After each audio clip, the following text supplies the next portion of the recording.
Despite extensive efforts to alleviate deep poverty over the past several decades, nearly 1 billion people, most in developing countries, continue to live in daily destitution.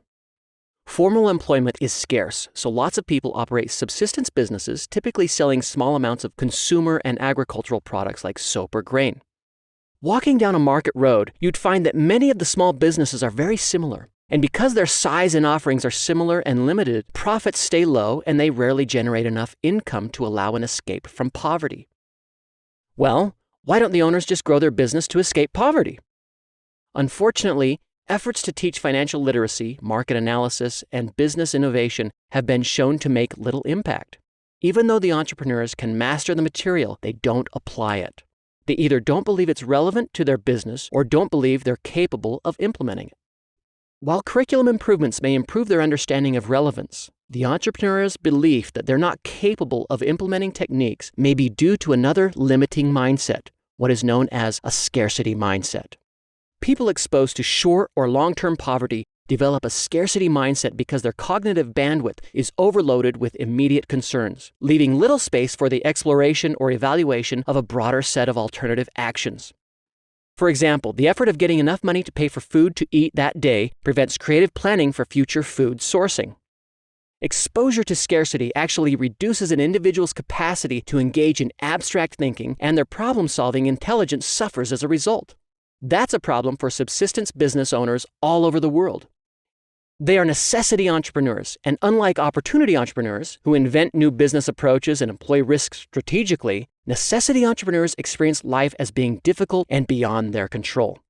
They come to believe their abilities are inadequate and unlikely to improve, they don't have a growth mindset, and that taking risks can be deadly. For example, a poor woman starts selling clothes in Tanzania out of necessity to pay for food and shelter for her family. Because she experiences high levels of scarcity, her bandwidth for making longer-term decisions is limited. Her attention is focused on survival and getting money for the next meal. She has limited cognitive capacity to think about how she can differentiate from her competitors to create unique value. Instead, she is stuck in daily routines, not by choice, but because she must constantly focus on meeting basic needs, eating, drinking, safety.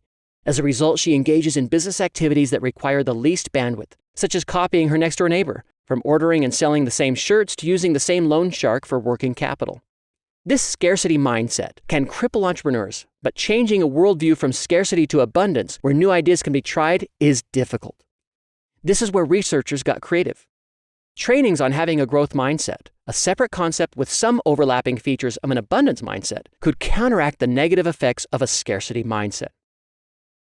A growth mindset doesn't necessarily attempt to tackle issues on world supplies and scarcity of resources. It begins with the individual. It values perseverance and teaches, in direct contrast to the fixed mindset, that talents can be developed and failure brings new opportunities to learn. It addresses reactions to hardship instead of explaining the root causes of it.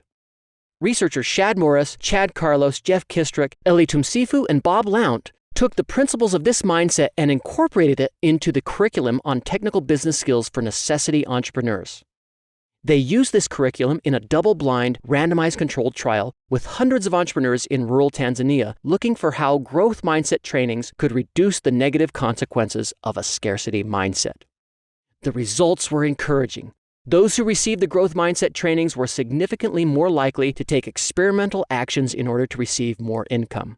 This result points optimistically toward entrepreneurs who can overcome the vulnerability of poverty and a scarcity mindset.